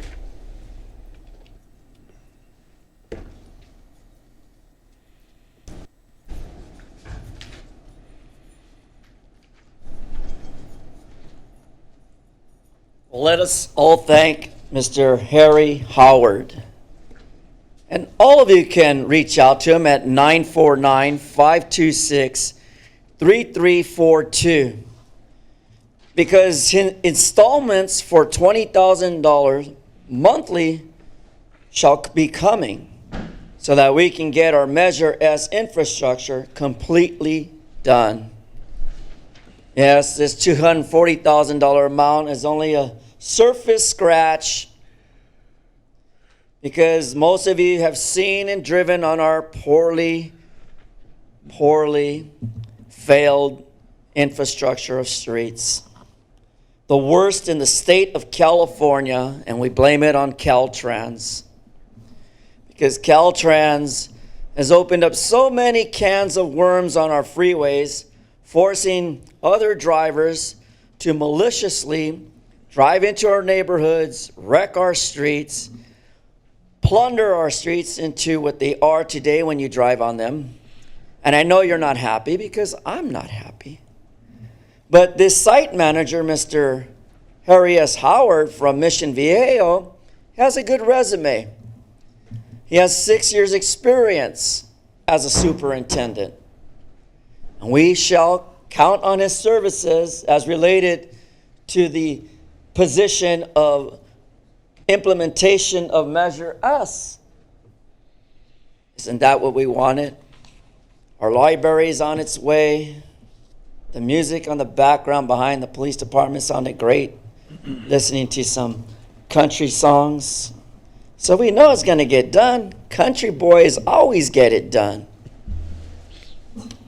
However, let me stay on topic. So, as we weigh in on this $240,000, are we reaching out for further, maybe potential bonds and grants to establish other infrastructure repairs? Because, as I mentioned, our streets are in bad drivable conditions. People have to get wheel alignments almost every other year. In the past, you could wait up to 10 years before you get a wheel alignment. And now I go through almost 2 sets of tires within 4 years, meaning that my tires only last me 2 years. So I'm not getting my mileage off the so-called poor driving infrastructure in our area. But I really wish the public would step up and weigh in on some of this Measure S infrastructure concerns, because I know some of you have some hidden thoughts behind what I'm saying, or you don't want to weigh in and be a part of a solution. See, folks, when you don't step in to the plate, guess what? The ball goes through and you don't know what you're voting on, and now you have to pay more on your taxes. So your retirement becomes lesser and lesser for you to become a fortune when you're ready to actually retire, because your taxes are going to meet your retirement money, and now you're going to have to join me to work at Walmart or Kmart, as my employer once told me when he was threatening me. That's probably the only fucking job I could do. But as you hear me, he's wrong. I will continue in my process of educating myself in a public library, whether it's in Cerritos or downtown Los Angeles Law Library. And I will bring this to the attention of the arena of Eric Garcetti, the real corporate who created all this infrastructure mayhem. He started from this one bad seed, and like a disease in all these mayor meetings, has become an issue in every small and large city in the state of California. And for that reason, that's why the DOJ, the Department of Justice, is looking into these matters with the FBI, whether or not to hold money back and allocate it for these purpose of infrastructure. So good luck, Eric Garcetti and the working bees of Los Angeles. It seems like the FBI is doing their investigation on top of a second investigation in which I called that in play some time ago. Thank you. Okay. See, no one else. Is there a motion and a second to approve the balance of the consent calendar? So moved. Mayor and Council, I wanted to point out that the Harry Howard PSA There were some non-substantive changes. So we did place the revised version of that PSA on your, at your desk with copies in the back table, and that's the version we're asking you tonight to adopt, not the one in the agenda packet. And Okay. that's, Okay, so can I get a make a motion, motion. a second? Second. Okay, please vote for the balance.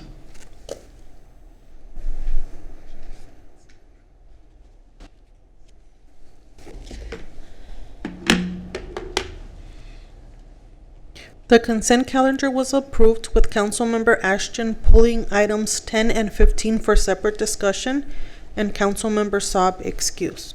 So, Yvette, you want to discuss item 15 first? we can Yeah. take 10 and 15, or we can go 15, 10. Okay, let's go 15 then. Okay.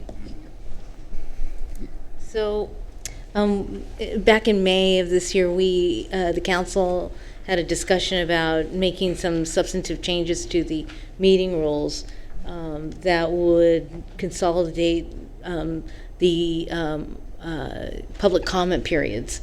And so no action was taken other than to direct me to go back, based on some input from the council, to go back and look at the rules again, and then come back with a recommendation.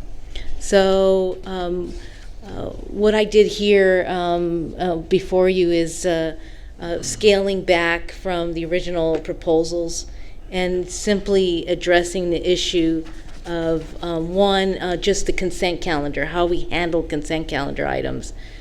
Currently, the consent calendar has a public comment period. The council pulls items. The council takes public comment on the balance of the consent calendar, and then on those pulled items, takes public comment again.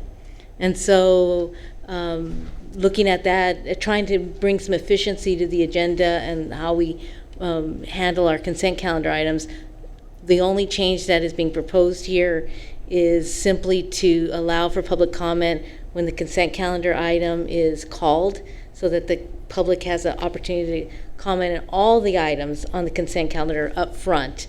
And then if there's items that the council wants to pull off of the consent calendar, the council can do so and not take any further public comment. That consolidates all the public comment period up front.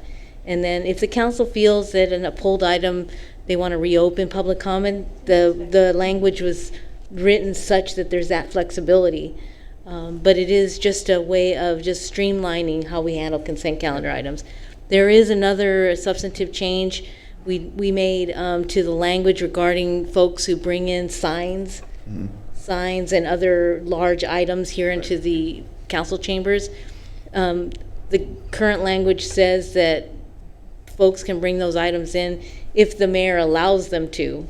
And what I suggested we do and made some changes there on the ordinance was to have that rule reflect the First Amendment, which is if that item causes any interference, interferes or impedes the public's ability to hear and listen and participate in the meeting, then that item is causing disruption, and that person can be told to put it down on their lap or not, leave it outside. But if there's no creation of disruption, then that person can bring the sign, banner, or whatever that item is into the chambers. So it's really just based on allowing for participation, not having that interfere with the meeting. That was the only other substantive change. There was some cleanup items there as well, but those were very non-substantive. Those are the two substantive changes, and that's it. That's all we're proposing at this point. All the other public comment rules are staying the same. All right, Sean? So part, you kind of covered part of what I wanted to bring up is, would it be at the discretion of the mayor to decide whether it would be, to possibly allow a public comment on a pulled item, or would it be to any of the council? Generally, it's the presiding officer or 3 council members. Okay. That's how we Which- kind of utilize the parliamentary procedures. I just wanted to make sure that we still had that option if need be, and just to clarify how that would work. So, yeah, that was just my concern, so I'm good, thank you. All right, so let's move on to, you're okay, any other questions on 15, you're good? All right, so let's move on to 10. We want to take public comment on 15? Okay, we can. All right, let's take public comment on 15.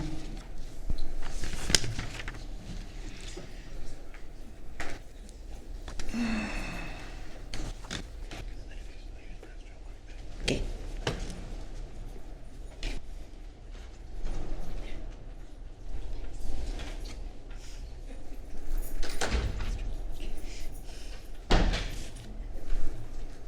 Good evening. And as you heard, regulations of rules of conduct. There were two issues that I found under that response. Item E, all persons addressing council shall be civil and courteous in a manner. Well, sometimes free speech is robust, venomous, and widely spoken.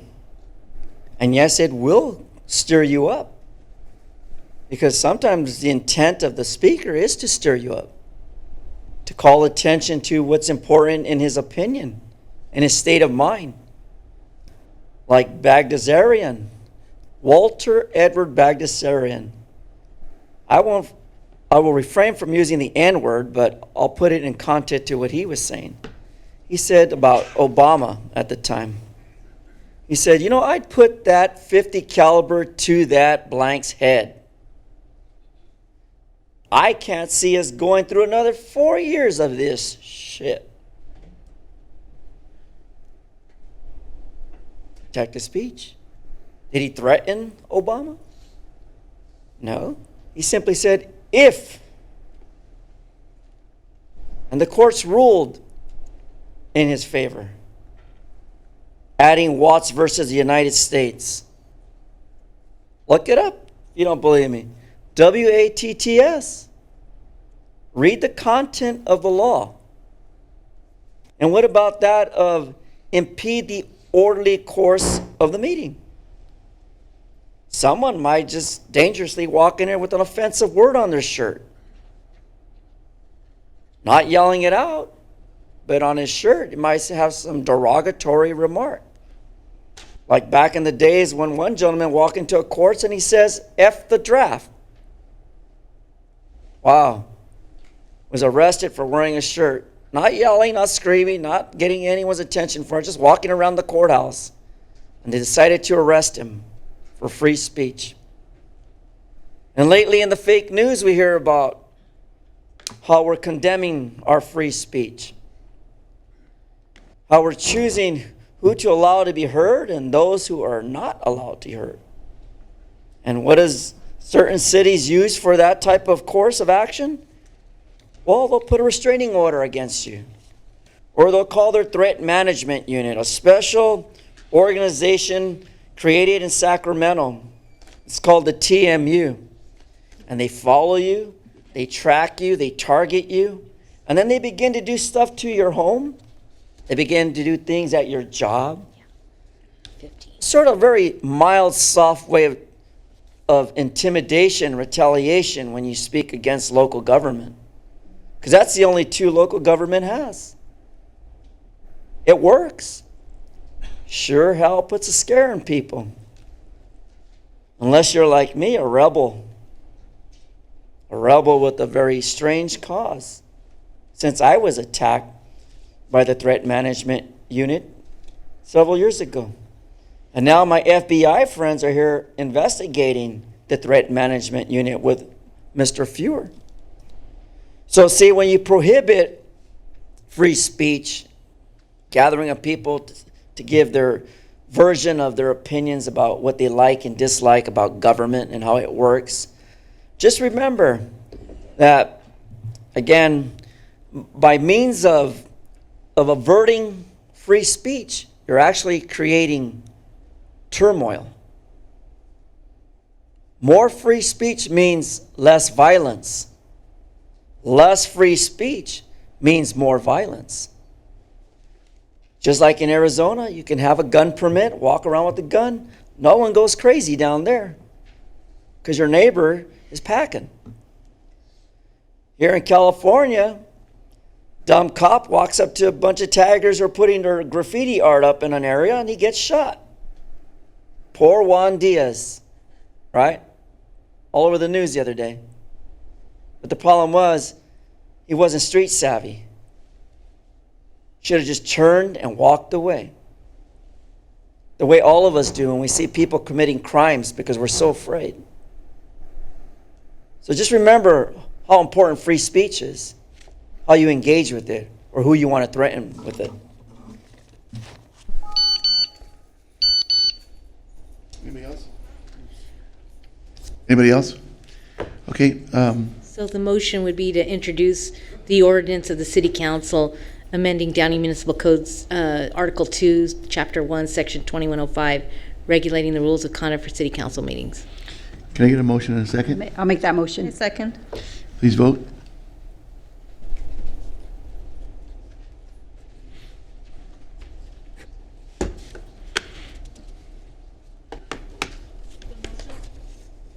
The motion was approved with Councilmember Saab excused.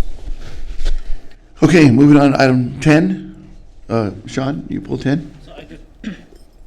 I did pull 10, based on the comment of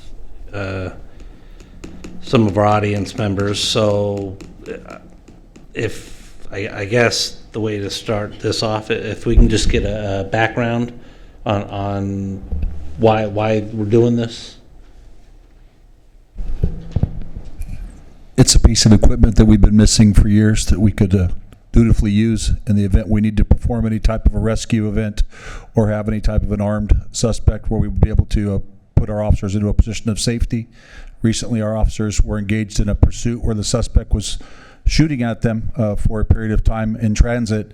Once our officers got at the scene, we had to wait a substantial period of time for the armored vehicles to arrive from other jurisdictions to put our officers in a better position to bring that to a safe end. It's just one example, but it's currently and continues to be a modernized piece of equipment that's being utilized for, unfortunately, a number of different types of events that take place. Active shooter responses, there's been a number of those recently across the nation. So hopefully it's something that we never have to use, but in the event something does find its way to our city, we want to be prepared and able to readily act on it.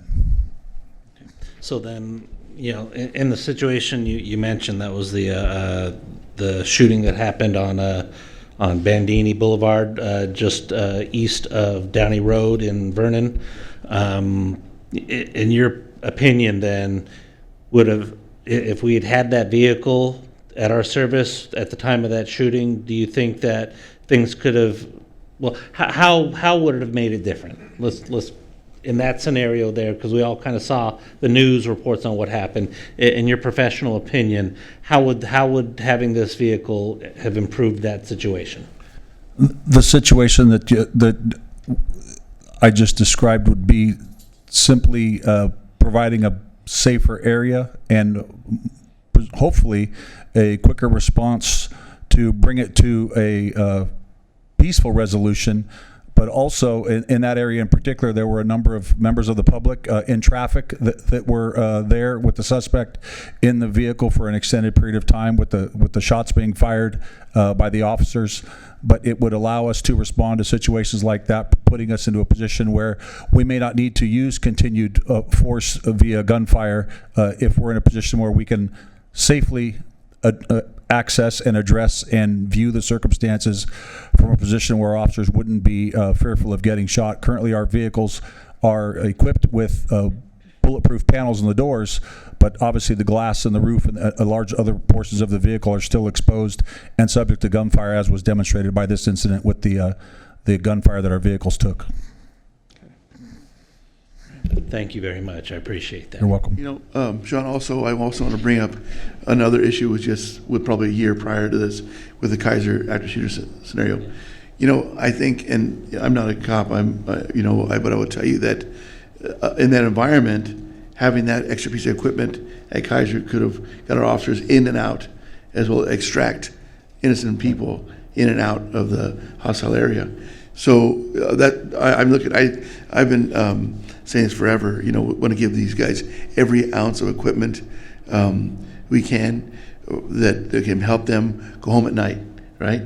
In the back page of this, I'm ashamed and I'm embarrassed. I'm brokenhearted to have to close our meeting tonight on 6 different active shooter victims within our country. That's reality. We've lived in a bubble forever where it's been safe. We could walk our dogs, we could play with our children in our front yard. We just had the movie night, the mayor's movie night. And one of the very first time I said to our city manager, we need to have a law enforcement contingent because we have kids out in the grassy area. Anybody can drive over them. Anybody can attack them. We have to think like that now. And it's not just security people. It's not just law enforcement. It's everyone. We all have to think about the what if. And so that's why, I've said from the beginning that every ounce of equipment we can provide for these guys, I'm all for it. So, okay, anybody else have any questions or comments? Well, no, I'm just wondering if this is at that cost, if this is really, I don't disagree with you, Mr. Mayor. I completely agree. But on the issue of cost and how that also impacts our budget, and if this has been forecasted, or if this was put into the budget for this year, has it this has been talked about before? Is one enough, or could there be other upgrades to other vehicles for that amount that could really boost the safety and security of more vehicles versus spending that amount of money on just one? So answer your question. I'll use Alex Saab's answer. We're a victim of our own success. So earlier this year, Captain McDaniel with my direction, went to Senator Bob Archuleta, and the chief went to Bob Archuleta and asked he came to us and said, hey, what can I help you with in public safety?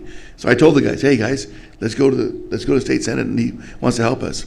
Well, because we're the city we are, guess what happened? We didn't get anything. And all the cities around us got something. They got stuff going on. And so I went to Gilbert and I said, Gilbert, let's find a way to give them the tools they need. And I'll keep pushing on the senator. And that's what we've been doing. And so to answer your question, the idea is that it's a piece of equipment they need. It's a piece of equipment that we can't afford not to buy. I don't think, hopefully, God willing, we'll never need more than 2. They used 3 the day of the shooting over in Vernon. But hopefully we'll never have to get there. But like I said before, I think that it's one of those situations where we're a victim of our own success. We can put our hand out to every federal, state, and county level person and say, please help us. Reality, we got to take care of ourselves. That's reality. Anybody else? Okay. Public comment. I guess now's a good time to hear it out.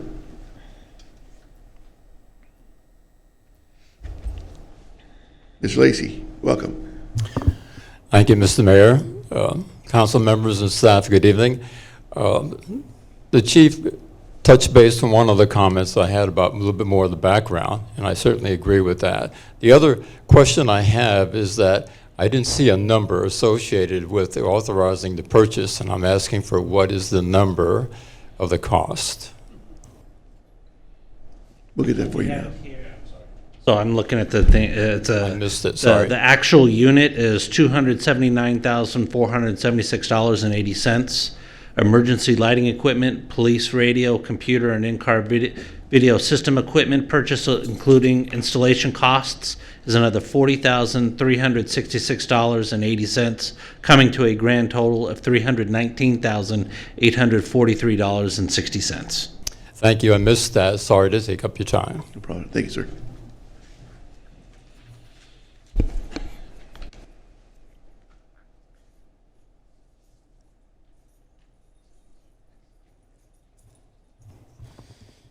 Wow. We're becoming a soldier city. We'll never become a soldier city. State. Yeah. All you have to do is get the proper training to de-escalation. Very simple. You surround your target, you step back, let him calm down, bring in the professionals, see if he wants to delegate to live or die, and then you bring the officers in to gun him down. Real simple. Save the $300,000, buy the police chief a brand new Maserati. It's done. Why are we wasting money on this foolishness to show people in the audience, to show people in the community that we become this vigilante killing machine, that we have to buy or purchase a machine to take down individuals in our community? Why is that? Why can't we be safe and sound? Why can't we think of it in this explanation, that if an officer pointing a firearm involves an immediate threat of deadly force and thus should be predicted on at least a perceived risk of injury or danger to the officer or others, should it be based upon what the officer knows at the time? Remember, pointing firearms directly at individuals is also dangerous because it can lead to an accidental discharge. So, this is unnecessary. Don't you people believe that it's unnecessary? We're not the murderous police department like the Los Angeles Police Department under Mr. Moore. We know how to equip our officers here in Downey with sufficient de-escalation skills. We have a curriculum, don't we not? And we understand that using force against vulnerable groups of individuals who are seeking help through a crisis, who commit a crime during a crisis, isn't that a result of establishing a better way and method to take down somebody who's a threat?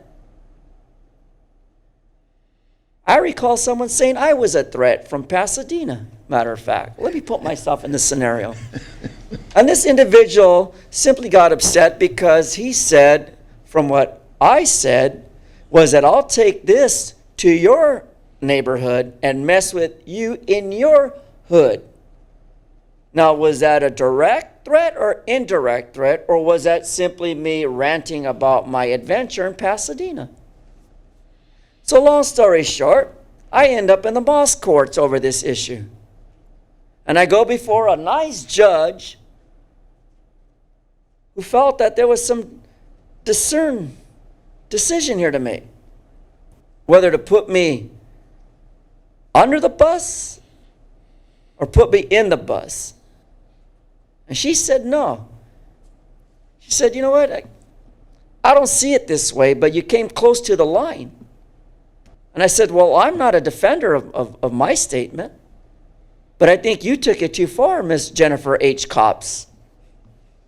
Because now I have to take this to the second courts of appeal and say and state and say whether or not my First Amendment was a violation of my civil rights.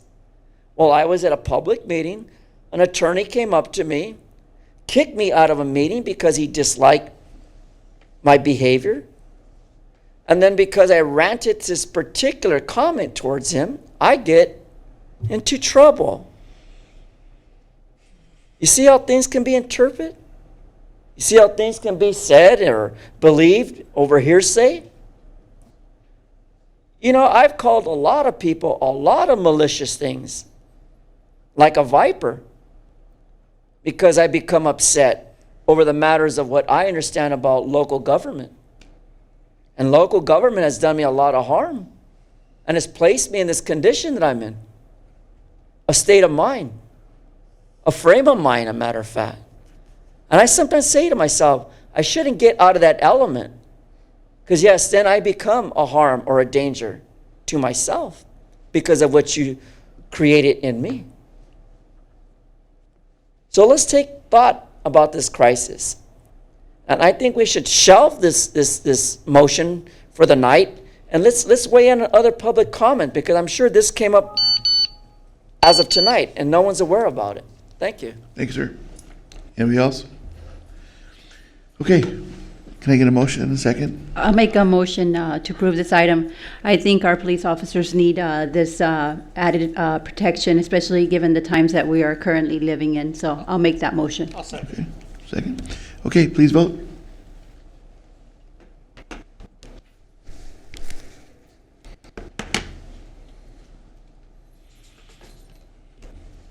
The motion was approved with Councilmember Saab excused. Okay, there are 2 administrative reports tonight.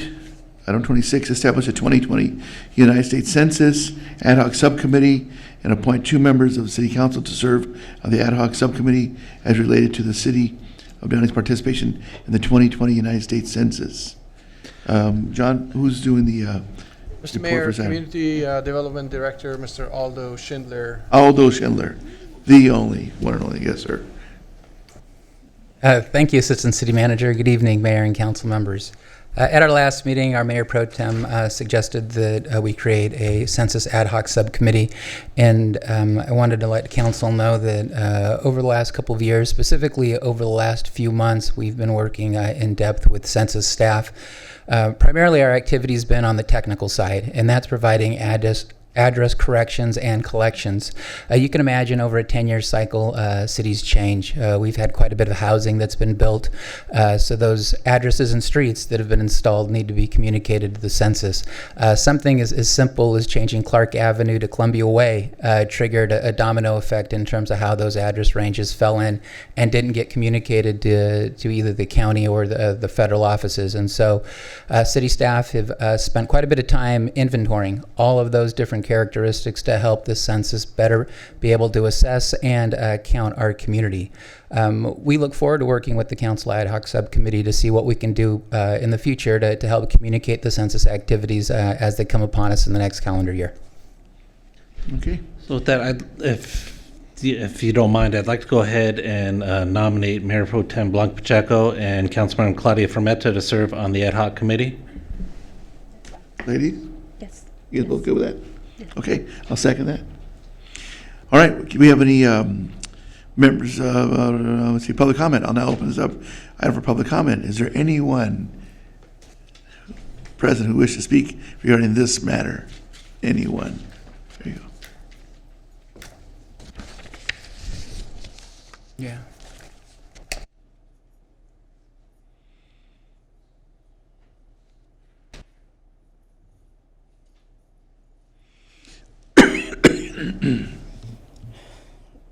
Why do we bother with this census?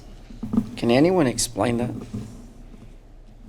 You know, we flooded this country with too many illegal immigrants that I'm not opposing that they have a right to come here. But why can't everyone do things in the process that the United States has established, which is a due process?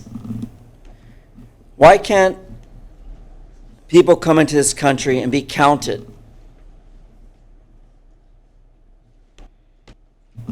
Have you thought about it? We already seen the havoc that it's created.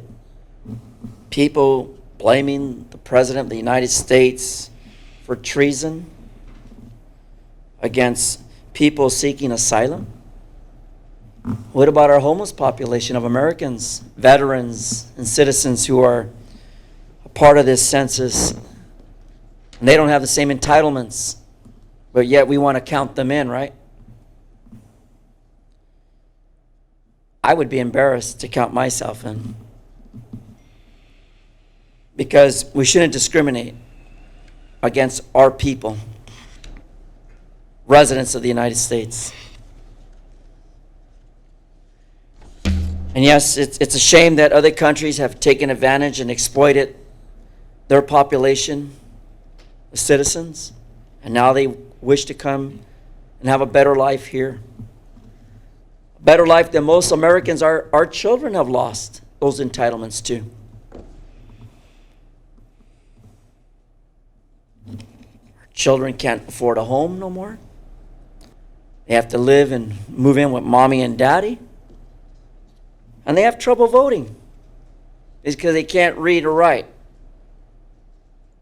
or let alone they're too occupied to think about what's happening in the United States, and that all they could hear is the hearsay of what we say to them or what others say to them.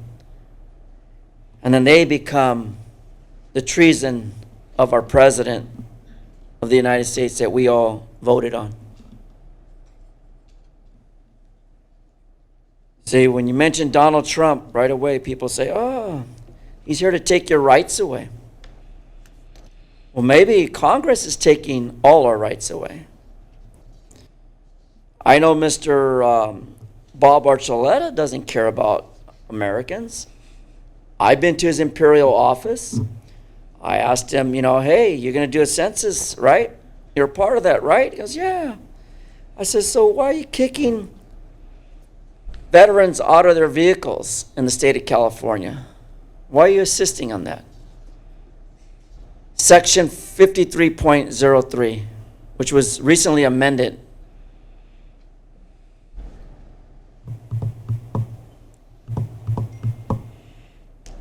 And now veterans, their families, their children have to sleep on the street.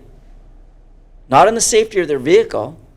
Maybe we should buy them armored vehicles so they could sleep calmly anywhere they wish. So the real story behind the census is simply just to beg government for more money due to our population growth, due to who's living here legally or illegally.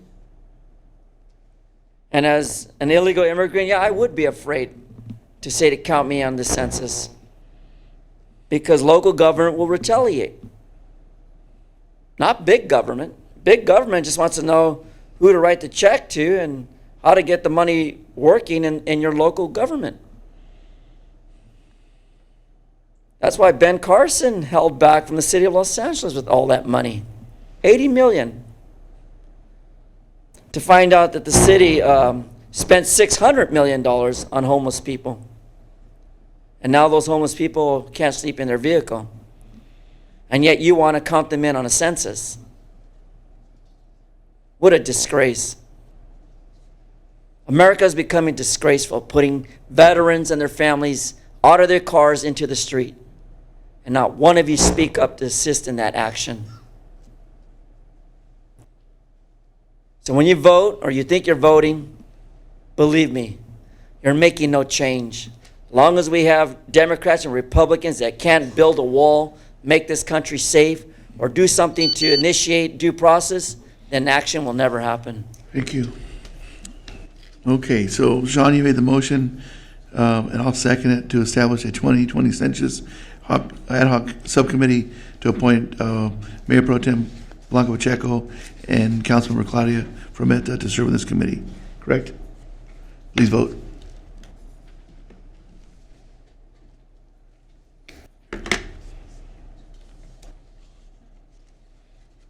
The motion was approved with Councilmember Saab excused. Okay, item 27, designation of voting delegate and alternate or alternates for the League of California Cities Annual Conference, October 16th through 18th, 2019 in Long Beach. Administration, adoption resolution of the City Council of the City of Downey designating a voting delegate and alternates for League of California Cities Annual Conference, October 16th through 18th, 2019 in Long Beach.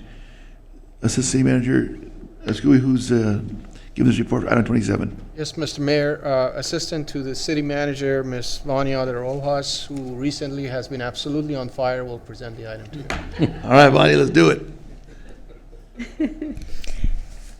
Thank you, Mr. Assistant City Manager. So as previously done in prior years, this resolution is to determine a designating delegate and alternatives for the League of California Cities Annual Conference in Long Beach. Once those individuals are identified, the information is sent to the League so voting can be done. And that concludes my report. So I'd like to go ahead and nominate as our voting delegate Madam Pro Tem Blanca Pacheco and our alternate as Claudia Frometa. Are they paying you something? Or you guys are, Well, see, We're the just on thing is, fire, is, that's all. if I nominate somebody, that means I don't have to do it. I know that. No, I mean, I'll second that. like, Good idea. I get it. Blanca's our vice president for the LA County Division. It makes perfect sense that she should be our delegate. And I've had the opportunity to be a delegate in that, and it's a great experience. But I want to make sure that other members on council have that same opportunity that I've had. Right, you're right. So- They're on fire. You're right. Okay. Vanya, are we required to appoint a second alternate? There's a first alternate and a second alternate and the delegate. Correct. There's a second alternate. Okay, so that'll, So I nominate Alex Saab because he's not here. Is he even going? I don't know if he's coming. okay. So that resolution. Yeah, he's going, yeah. The blanks in that resolution So it will happens when be you filled miss in out. with Mayor Pro Tem. I'll second that. Pacheco as the voting delegate, Councilmember Frometa as the first alternate, and Councilmember Saab as the second alternate. Right. I'll now open this item for public comment. Once again, is there anyone present who wishes to speak regarding this matter? You might want to sit up closer, Herman, that way you don't have to wait so I long. think he's trying to get his steps in. Yeah. Sean, you're on fire tonight. No, I'd be doing the same thing, so. Yeah. His Liverpool hat. Yeah. Yes, sir. All right. So has anyone heard of the League of California Cities? You have? That's what the audience says they have. Yes, we have. Well, it was in question, when I discovered Gateway Cities and connected it to Downey and Janice Hahn, I was very surprised. I was, as a matter of fact, shocked.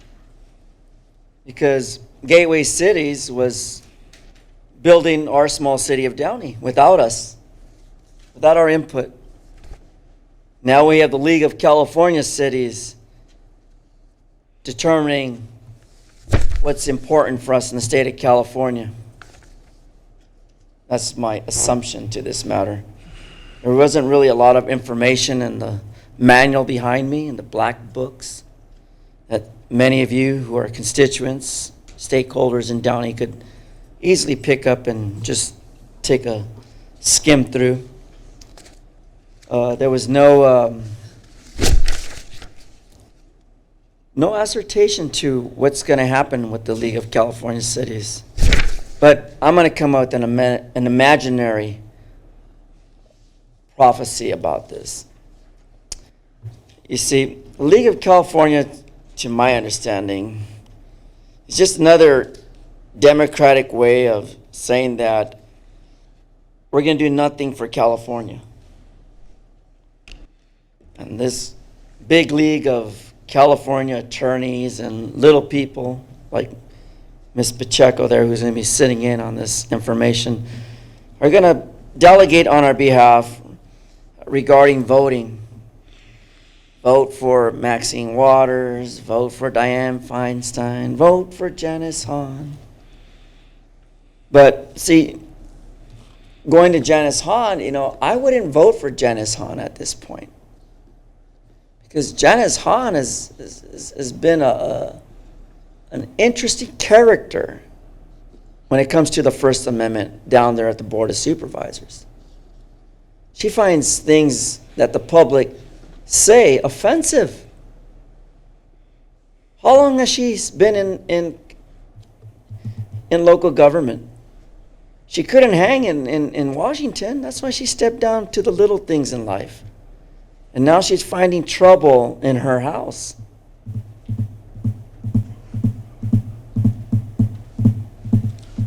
She hears the drums, I think.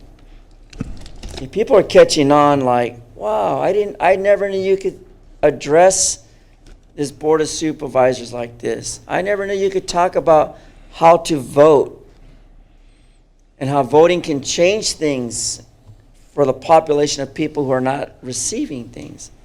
To be a receiver, you have to vote. And if you vote, you got to make sure who you vote for, because that receiver can only give you a broken promise. Janice Hahn, vote no as a broken promise. See, in addition to that, we had Our failed Kamala Harris, who one time represented us as a DA, did nothing. Still can't do anything. I think that little bit of weed she smoked blocked her mind from believing what America voting is all about. No one's going to set a ladder up for you people in the League of California to climb up easily. The voters are going to decide, it's time to put some of these old folks, some of these people who've been career politicians out the door, who do nothing for us, who create nothing new for us, who have no interest in us other than say, look what we've done. They give you nice photos. They provide you nice color booklets. But do you believe what they've done? Can you still believe in a Democratic Party in California? I sure can. I think I'm numb to them already. And I'm jealous of Trump because he sees right through all this BS. Abbreviation, acronym for bullshit. Right. So, again, California cities delegate these alternates. You heard we got Ms. Pacheco, Ms. Fromenta, Alex Saab as an alternative kick in. But I think Alex would do good. Great, thank you, sir. Almost made it the whole night with no cussing, almost.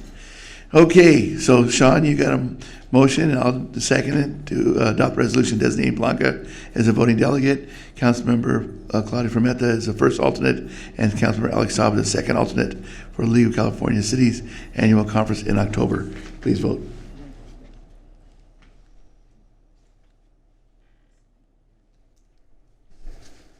The motion was approved with Councilmember Saab excused. Okay, John, do we have any staff member comments? I'm afraid to ask for comments anymore, but go ahead. Any staff member comments? Mr. Mayor, no comments from staff. Oh, God bless you, John. Thank you. All right. Okay, so as I mentioned earlier, and I have to say this with a very heavy heart, this is not normally something I'm accompanied doing, but tonight we're adjourning in memory of a long list of people, starting with Larry Latimer, an author and historian, one of Downey's favorite children. Police Officer Juan Diaz, Los Angeles Police Department. Victims of the shooting in Gilroy, California. Victims in the shooting of El Paso, Texas. Victims in the shooting for Dayton, Ohio. And then as of yesterday, this Highway Patrolman, Andre Moye, 34, California Highway Patrol officer, killed in line of duty as of yesterday. Please, ladies and gentlemen, please join me in a moment of silence and prayer.